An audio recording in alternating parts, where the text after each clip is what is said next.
Chapter 3. There was music from my neighbor's house through the summer nights. In his blue gardens men and girls came and went like moths among the whisperings and the champagne and the stars. At high tide in the afternoon I watched his guests diving from the tower of his raft, or taking the sun on the hot sand of his beach, while his two motor boats slit the waters of the Sound, drawing aquaplanes over cataracts of foam. On weekends his Rolls-Royce became an omnibus, bearing parties to and from the city between 9 in the morning and long past midnight, while his station wagon scampered like a brisk yellow bug to meet all trains. And on Mondays 8 servants, including an extra gardener, toiled all day with mops and scrubbing brushes and hammers and garden shears, repairing the ravages of the night before. Every Friday 5 crates of oranges and lemons arrived from a fruiterer in New York. Every Monday those same oranges and lemons left his back door in a pyramid of pulpless halves. There was a machine in the kitchen which could extract the juice of 200 oranges in half an hour, if a little button was pressed 200 times by a butler's thumb. At least once a fortnight a corps of caterers came down with several hundred feet of canvas and enough coloured lights to make a Christmas tree of Gatsby's enormous garden. On buffet tables, garnished with glistening hors d'oeuvres, spiced baked hams crowded against salads of harlequin designs, and pastry pigs, and turkeys bewitched to a dark gold. In the main hall a bar with a real brass rail was set up, and stocked with gins and liquors, and with cordials so long forgotten that most of his female guests were too young to know one from another. By 7 o'clock the orchestra has arrived. No thin 5-piece affair, but a whole pit full of oboes and trombones and saxophones and viols and cornets and piccolos, and low and high drums. The last swimmers have come in from the beach now, and are dressing upstairs. The cars from New York are parked 5 deep in the drive, and already the halls and salons and verandas are gaudy with primary colours, and hair shorn in strange new ways, and shawls beyond the dreams of Castile. The bar is in full swing, and floating rounds of cocktails permeate the garden outside, until the air is alive with chatter and laughter, and casual innuendo, and introductions forgotten on the spot, and enthusiastic meetings between women who never knew each other's names. The lights grow brighter as the earth lurches away from the sun, and now the orchestra is playing yellow cocktail music, and the opera of voices pitches a key higher. Laughter is easier minute by minute, spilled with prodigality, tipped out at a cheerful word. The groups change more swiftly, swell with new arrivals, dissolve and form in the same breath. Already there are wanderers, confident girls who weave here and there among the stouter and more stable, become for a sharp, joyous moment the centre of a group, and then, excited with triumph, glide on through the sea change of faces and voices and colour, under the constantly changing light. Suddenly one of the gypsies, in trembling opal, seizes a cocktail out of the air, dumps it down for courage, and, moving her hands like Frisco, dances out alone on the canvas platform. A momentary hush. The orchestra leader varies his rhythm obligingly for her, and there is a burst of chatter as the erroneous news goes round that she is Gilda Gray's understudy from the Follies. The party has begun. I believe that on the first night I went to Gatsby's house I was one of the few guests who had actually been invited. People were not invited, they went there. They got into automobiles which bore them out to Long Island, and somehow they ended up at Gatsby's door. Once there, they were introduced by somebody who knew Gatsby, and after that they conducted themselves according to the rules of behaviour associated with amusement parks. Sometimes they came and went without having met Gatsby at all, came for the party with a simplicity of heart that was its own ticket of admission. I had actually been invited. A chauffeur in a uniform of robin's egg blue crossed my lawn early that Saturday morning with a surprisingly formal note from his employer. The honor would be entirely Gatsby's, it said, if I would attend his little party that night. He had seen me several times, and had intended to call on me long before, but a peculiar combination of circumstances had prevented it. Signed, J. Gatsby, in a majestic hand. Dressed up in white flannels, I went over to his lawn a little after 7, and wandered around rather ill at ease among swirls and eddies of people I didn't know, though here and there was a face I had noticed on the commuting train. I was immediately struck by the number of young Englishmen dotted about, all well dressed, all looking a little hungry, and all talking in low, earnest voices to solid and prosperous Americans. I was sure that they were selling something, bonds or insurance or automobiles. They were at least agonizingly aware of the easy money in the vicinity, and convinced that it was theirs for a few words in the right key. As soon as I arrived, I made an attempt to find my host, but the 2 or 3 people of whom I asked his whereabouts stared at me in such an amazed way, and denied so vehemently any knowledge of his movements, that I slunk off in the direction of the cocktail table, the only place in the garden where a single man could linger without looking purposeless and alone. I was on my way to get roaring drunk from sheer embarrassment, when Jordan Baker came out of the house, and stood at the head of the marble steps, leaning a little backward, and looking with contemptuous interest down into the garden. Welcome or not, I found it necessary to attach myself to someone before I should begin to address cordial remarks to the passers-by. "Hello!" I roared, advancing toward her. My voice seemed unnaturally loud across the garden. "I thought you might be here," she responded absently as I came up. "I remembered you lived next door to—" She held my hand impersonally, as a promise that she'd take care of me in a minute, and gave ear to 2 girls in twin yellow dresses, who stopped at the foot of the steps. "Hello!" they cried together. "Sorry you didn't win." That was for the golf tournament. She had lost in the finals the week before. "You don't know who we are," said one of the girls in yellow, "but we met you here about a month ago." "You've dyed your hair since then," remarked Jordan, and I started, but the girls had moved casually on, and her remark was addressed to the premature moon, produced like the supper, no doubt, out of a caterer's basket.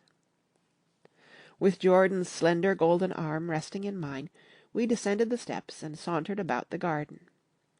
A tray of cocktails floated at us through the twilight, and we sat down at a table with the 2 girls in yellow and 3 men, each one introduced to us as Mr. Mumble. "Do you come to these parties often?" inquired Jordan of the girl beside her. "The last one was the one I met you at," answered the girl, in an alert, confident voice. She turned to her companion. "Wasn't it for you, Lucille?" It was for Lucille, too. "I like to come," Lucille said. "I never care what I do, so I always have a good time. When I was here last I tore my gown on a chair, and he asked me my name and address. Inside of a week I got a package from Crorier's with a new evening gown in it." "Did you keep it?" asked Jordan. "Sure I did. I was going to wear it tonight, but it was too big in the bust and had to be altered. It was gas blue with lavender beads. $265. "There's something funny about a fellow that'll do a thing like that," said the other girl eagerly. "He doesn't want any trouble with anybody." "Who doesn't?" I inquired. "Gatsby. Somebody told me—" The 2 girls and Jordan leaned together confidentially. "Somebody told me they thought he killed a man once." A thrill passed over all of us. The 3 Mr. Mumbles bent forward and listened eagerly. "I don't think it's so much that," argued Lucille skeptically. "It's more that he was a German spy during the war." One of the men nodded in confirmation. "I heard that from a man who knew all about him, grew up with him in Germany," he assured us positively. "Oh, no," said the first girl. "It couldn't be that. because he was in the American army during the war. As our credulity switched back to her, she leaned forward with enthusiasm. You look at him sometimes when he thinks nobody's looking at him. I'll bet he killed a man. She narrowed her eyes and shivered. Lucille shivered. We all turned and looked around for Gatsby. It was testimony to the romantic speculation he inspired that there were whispers about him from those who found little that it was necessary to whisper about in this world. The first supper, there would be another one after midnight, was now being served, and Jordan invited me to join her own party, who were spread around a table on the other side of the garden. There were 3 married couples, and Jordan's escort, a persistent undergraduate, given to violent innuendo, and obviously under the impression that sooner or later Jordan was going to yield him up her person to a greater or lesser degree. Instead of rambling, this party had preserved a dignified homogeneity, and assumed to itself the function of representing the staid nobility of the countryside. East Egg condescending to West Egg, and carefully on guard against its spectroscopic gaiety. "Let's get out," whispered Jordan, after a somehow wasteful and inappropriate half-hour. "This is much too polite for me." We got up, and she explained that we were going to find the host. I had never met him, she said, and it was making me uneasy. The undergraduate nodded in a cynical, melancholy way. The bar, where we glanced first, was crowded, but Gatsby was not there. She couldn't find him from the top of the steps, and he wasn't on the veranda. On a chance we tried an important-looking door, and walked into a high Gothic library, panelled with carved English oak, and probably transported complete from some ruin overseas. A stout, middle-aged man with enormous owl-eyed spectacles was sitting somewhat drunk on the edge of a great table, staring with unsteady concentration at the shelves of books. As we entered, he wheeled excitedly around and examined Jordan from head to foot. "What do you think?" he demanded impetuously. "About what?" He waved his hand toward the bookshelves. "About that. As a matter of fact, you needn't bother to ascertain. I ascertained. They're real." "The books?" He nodded. "Absolutely real. Have pages and everything. I thought they'd be a nice durable cardboard. Matter of fact, they're absolutely real. Pages and... Here, let me show you." Taking our skepticism for granted, he rushed to the bookcases, and returned with Volume 1 of the Stoddard Lectures. "See," he cried triumphantly, "it's a bona fide piece of printed matter. It fooled me. This fellow's a regular Belasco. It's a triumph. What thoroughness! What realism! Knew when to stop, too. Didn't cut the pages. But what do you want? What do you expect?" He snatched the book from me and replaced it hastily on its shelf, muttering that if one brick was removed, the whole library was liable to collapse. "Who brought you?" he demanded. "Or did you just come? I was brought. Most people were brought." Jordan looked at him alertly, cheerfully, without answering. "I was brought by a woman named Roosevelt," he continued. "Mrs. Claude Roosevelt. Do you know her? I met her somewhere last night. I've been drunk for about a week now, and I thought it might sober me up to sit in a library." "Has it?" "A little bit, I think. I can't tell yet. I've only been here an hour. Did I tell you about the books? They're real. They're—" "You told us." We shook hands with him gravely, and went back outdoors. There was dancing now on the canvas in the garden. Old men pushing young girls backward in eternal, graceless circles, superior couples holding each other tortuously, fashionably, and keeping in the corners, and a great number of single girls dancing individualistically or relieving the orchestra for a moment of the burden of the banjo or the traps. By midnight the hilarity had increased. A celebrated tenor had sung in Italian, and a notorious contralto had sung in jazz, and between the numbers people were doing stunts all over the garden, while happy, vacuous bursts of laughter rose toward the summer sky. A pair of stage twins, who turned out to be the girls in yellow, did a baby act in costume, and champagne was served in glasses bigger than finger bowls. The moon had risen higher, and floating in the Sound was a triangle of silver scales, trembling a little to the stiff, tinny drip of the banjos on the lawn. I was still with Jordan Baker. We were sitting at a table with a man of about my age and a rowdy little girl, who gave way upon the slightest provocation to uncontrollable laughter. I was enjoying myself now. I had taken 2 finger bowls of champagne, and the scene had changed before my eyes into something significant, elemental, and profound. At a lull in the entertainment, the man looked at me and smiled. "Your face is familiar," he said politely. "Weren't you in the 3rd Division during the war?" "Why, yes. I was in the 9th Machine Gun Battalion." "I was in the 7th Infantry until June, 1918. I knew I'd seen you somewhere before." We talked for a moment about some wet, grey little villages in France. Evidently he lived in this vicinity, for he told me that he had just bought a hydroplane and was going to try it out in the morning. "Want to go with me, old sport? Just near the shore along the Sound." "What time?" "Any time that suits you best." It was on the tip of my tongue to ask his name when Jordan looked around and smiled. "Having a gay time now?" she inquired. "Much better."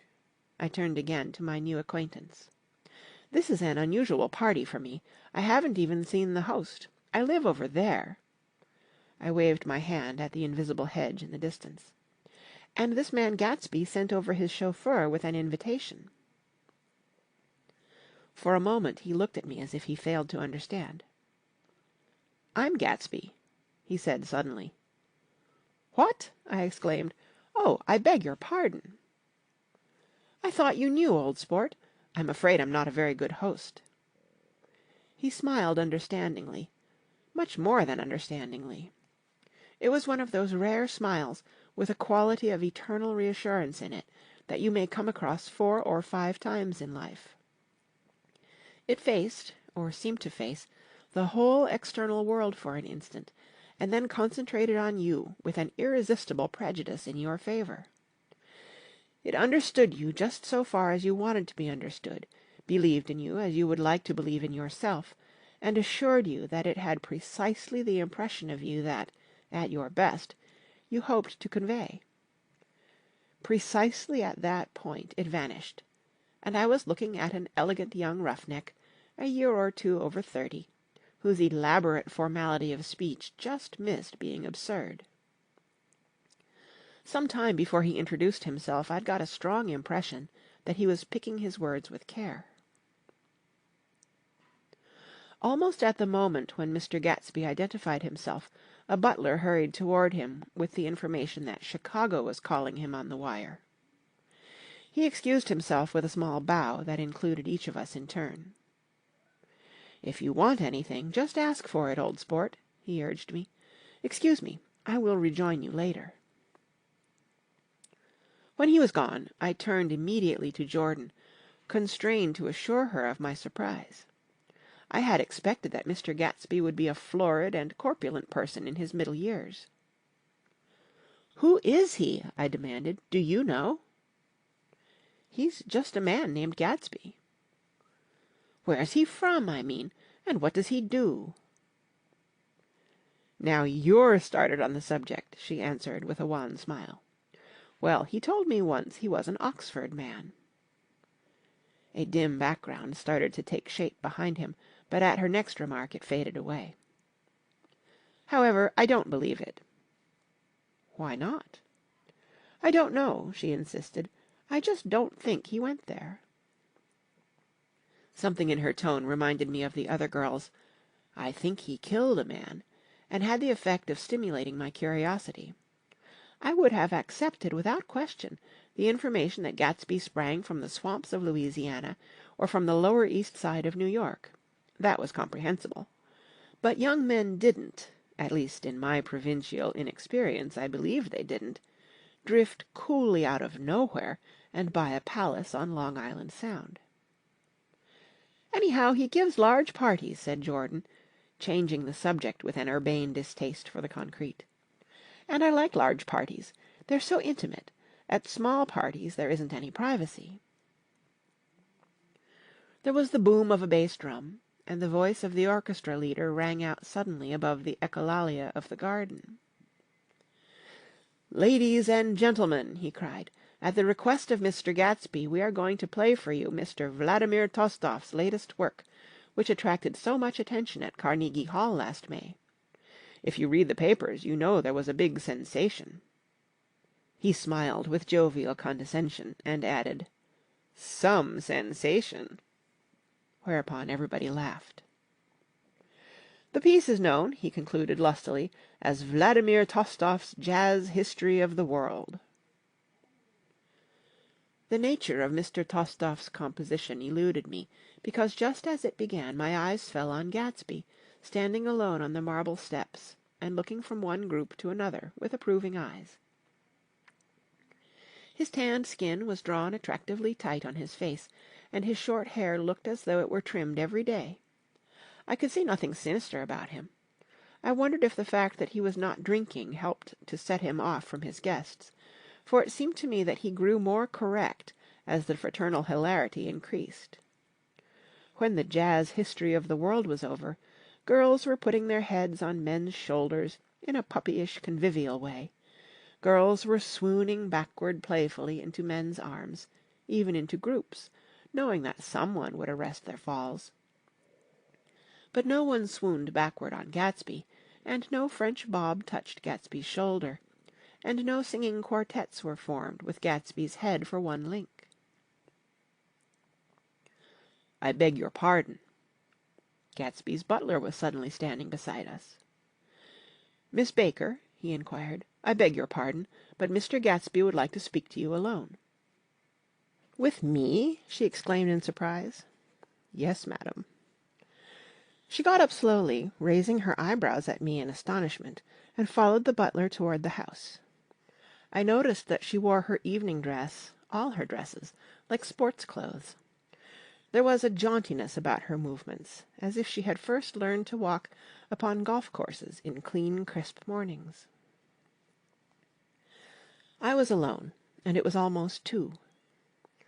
For some time confused and intriguing sounds had issued from a long, many-windowed room which overhung the terrace. Eluding Jordan's undergraduate, who was now engaged in an obstetrical conversation with 2 chorus girls, and who implored me to join him, I went inside.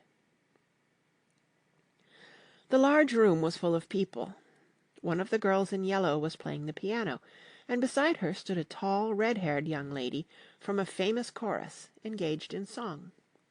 She had drunk a quantity of champagne, and during the course of her song she had decided, ineptly, that everything was very, very sad. She was not only singing, she was weeping too. Whenever there was a pause in the song, she filled it with gasping, broken sobs, and then took up the lyric again in a quavering soprano. The tears coursed down her cheeks, not freely, however, for when they came into contact with her heavily beaded eyelashes, they assumed an inky color, and pursued the rest of their way in slow, black rivulets. A humorous suggestion was made that she sing the notes on her face, whereupon she threw up her hands, sank into a chair, and went off into a deep, vinous sleep. "She had a fight with a man who says he's her husband," explained a girl at my elbow. I looked around. Most of the remaining women were now having fights with men said to be their husbands. Even Jordan's party, the quartet from East Egg, were rent asunder by dissension. One of the men was talking with curious intensity to a young actress, and his wife, after attempting to laugh at the situation in a dignified and indifferent way, broke down entirely and resorted to flank attacks. At intervals she appeared suddenly at his side like an angry diamond, and hissed, "You promised!" into his ear. The reluctance to go home was not confined to wayward men. The hall was at present occupied by two deplorably sober men and their highly indignant wives. The wives were sympathizing with each other in slightly raised voices. "Whenever he sees I'm having a good time, he wants to go home." "Never heard anything so selfish in my life." "We're always the first ones to leave." "So are we." "Well, we're almost the last tonight," said one of the men sheepishly. "The orchestra left half an hour ago." In spite of the wives' agreement that such malevolence was beyond credibility, the dispute ended in a short struggle, and both wives were lifted, kicking, into the night. As I waited for my hat in the hall, the door of the library opened, and Jordan Baker and Gatsby came out together. He was saying some last word to her, but the eagerness in his manner tightened abruptly into formality as several people approached him to say good-bye. Jordan's party were calling impatiently to her from the porch, but she lingered for a moment to shake hands. "I've just heard the most amazing thing," she whispered. "How long were we in there?" "Why, about an hour." "It was simply amazing," she repeated abstractedly. "But I swore I wouldn't tell it, and here I am tantalizing you." She yawned gracefully in my face. "Please come and see me. Phone book. Under the name of Mrs. Sigourney Howard, my aunt." She was hurrying off as she talked. Her brown hand waved a jaunty salute as she melted into her party at the door. Rather ashamed that on my first appearance I had stayed so late, I joined the last of Gatsby's guests, who were clustered around him. I wanted to explain that I'd hunted for him early in the evening, and to apologize for not having known him in the garden. "Don't mention it," he enjoined me eagerly. "Don't give it another thought, old sport." The familiar expression held no more familiarity than the hand which reassuringly brushed my shoulder. "And don't forget we're going up in the hydroplane tomorrow morning at 9 o'clock." Then the butler, behind his shoulder. "Philadelphia wants you on the phone, sir." "All right, in a minute. Tell them I'll be right there. Good night." "Good night." "Good night." He smiled, and suddenly there seemed to be a pleasant significance in having been among the last to go, as if he had desired it all the time. "Good night, old sport. Good night." But as I walked down the steps I saw that the evening was not quite over. 50 feet from the door a dozen headlights illuminated a bizarre and tumultuous scene. In the ditch beside the road, right side up but violently shorn of one wheel, rested a new coupe which had left Gatsby's drive not 2 minutes before. The sharp jut of a wall accounted for the detachment of the wheel, which was now getting considerable attention from half a dozen curious chauffeurs. However, as they had left their cars blocking the road, a harsh, discordant din from those in the rear had been audible for some time, and added to the already violent confusion of the scene. A man in a long duster had dismounted from the wreck, and now stood in the middle of the road, looking from the car to the tire, and from the tire to the observers, in a pleasant, puzzled way. "See," he explained, "it went in the ditch." The fact was infinitely astonishing to him, and I recognized first the unusual quality of wonder, and then the man. It was the late patron of Gatsby's library. "How did it happen?" He shrugged his shoulders. "I know nothing whatever about mechanics," he said decisively. "But how did it happen? Did you run into the wall?" "Don't ask me," said Owl Eyes, washing his hands of the whole matter. "I know very little about driving, next to nothing. It happened, and that's all I know." "Well, if you're a poor driver, you oughtn't to try driving at night." "But I wasn't even trying," he explained indignantly. "I wasn't even trying." An awed hush fell upon the bystanders. "Do you want to commit suicide? You're lucky it was just a wheel. A bad driver and not even trying." "You don't understand," explained the criminal. "I wasn't driving. There's another man in the car." The shock that followed this declaration found voice in a sustained "Ah!" as the door of the coupe swung slowly open.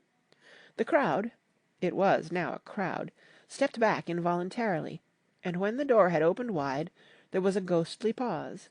Then, very gradually, part by part, a pale, dangling individual stepped out of the wreck, pawing tentatively at the ground with a large, uncertain dancing shoe. Blinded by the glare of the headlights and confused by the incessant groaning of the horns, the apparition stood swaying for a moment before he perceived the man in the duster. "What's the matter?" he inquired calmly. "Did we run out of gas?" "Look!" Half a dozen fingers pointed at the amputated wheel. He stared at it for a moment, and then looked upward, as though he suspected that it had dropped from the sky. "It came off," someone explained. He nodded. "At first I didn't notice we'd stopped." A pause.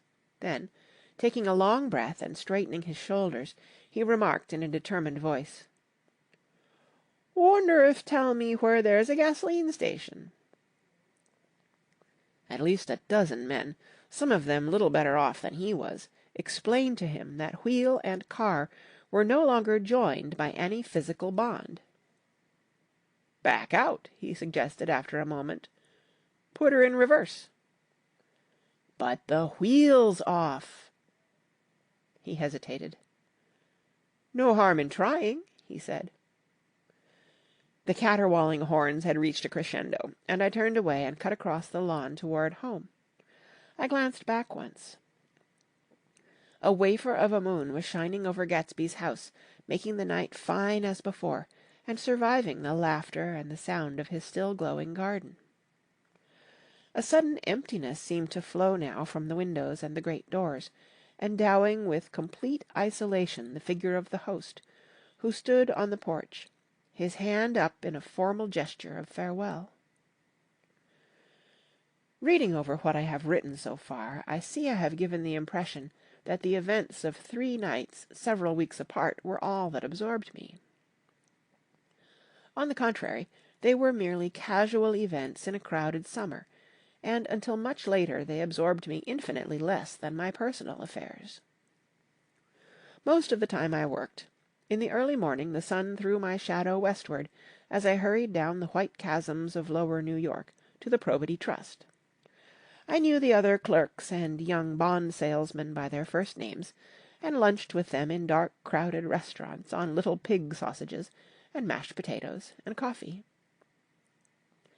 I even had a short affair with a girl who lived in Jersey City and worked in the accounting department. But her brother began throwing mean looks in my direction, so when she went on her vacation in July, I let it blow quietly away. I took dinner usually at the Yale Club. For some reason it was the gloomiest event of my day, and then I went upstairs to the library and studied investments and securities for a conscientious hour. There were generally a few rioters around, but they never came into the library, so it was a good place to work. After that, if the night was mellow, I strolled down Madison Avenue past the old Murray Hill Hotel and over 33rd Street to the Pennsylvania Station. I began to like New York, the racy, adventurous feel of it at night, and the satisfaction that the constant flicker of men and women and machines gives to the restless eye. I liked to walk up Fifth Avenue and pick out romantic women from the crowd, and imagine that in a few minutes I was going to enter into their lives, and no one would ever know or disapprove. Sometimes in my mind I followed them to their apartments on the corners of hidden streets, and they turned and smiled back at me before they faded through a door into warm darkness. At the enchanted metropolitan twilight I felt a haunting loneliness sometimes, and felt it in others, poor young clerks who loitered in front of windows, waiting until it was time for a solitary restaurant dinner, young clerks in the dusk, wasting the most poignant moments of night and life. Again at 8 o'clock, when the dark lanes of the 40s were 5 deep with throbbing taxicabs bound for the theatre district, I felt a sinking in my heart. Forms leaned together in the taxis as they waited, and voices sang, and there was laughter from unheard jokes, and lighted cigarettes outlined unintelligible gestures inside. Imagining that I too was hurrying toward gaiety and sharing their intimate excitement, I wished them well. For a while I lost sight of Jordan Baker, and then in midsummer I found her again. At first I was flattered to go places with her, because she was a golf champion, and everyone knew her name. Then it was something more. I wasn't actually in love, but I felt a sort of tender curiosity. The bored, haughty face that she turned to the world concealed something. Most affectations conceal something eventually, even though they don't in the beginning. And one day I found what it was. When we were on a house party together up in Warwick, she left a borrowed car out in the rain with the top down, and then lied about it. And suddenly I remembered the story about her that had eluded me that night at Daisy's. At her first big golf tournament there was a row that nearly reached the newspapers, a suggestion that she had moved her ball from a bad lie in the semi-final round. The thing approached the proportions of a scandal, then died away. A caddy retracted his statement, and the only other witness admitted that he might have been mistaken. The incident and the name had remained together in my mind. Jordan Baker instinctively avoided clever, shrewd men, and now I saw that this was because she felt safer on a plane where any divergence from a code would be thought impossible. She was incurably dishonest. She wasn't able to endure being at a disadvantage, and, given this unwillingness, I suppose she had begun dealing in subterfuges when she was very young, in order to keep that cool, insolent smile turned to the world, and yet satisfied the demands of her hard, jaunty body. It made no difference to me. Dishonesty in a woman is a thing you never blame deeply. I was casually sorry, and then I forgot. It was on that same house party that we had a curious conversation about driving a car. It started because she passed so close to some workmen that our fender flicked a button on one man's coat. "You're a rotten driver," I protested. "Either you ought to be more careful, or you oughtn't to drive at all." "I am careful." "No, you're not." "Well, other people are," she said lightly. "What's that got to do with it?" "They'll keep out of my way," she insisted. "It takes two to make an accident." "Suppose you met somebody just as careless as yourself." "I hope I never will," she answered. "I hate careless people. That's why I like you." Her grey, sun-strained eyes stared straight ahead, but she had deliberately shifted our relations, and for a moment I thought I loved her. But I am slow-thinking and full of interior rules that act as brakes on my desires, and I knew that first I had to get myself definitely out of that tangle back home.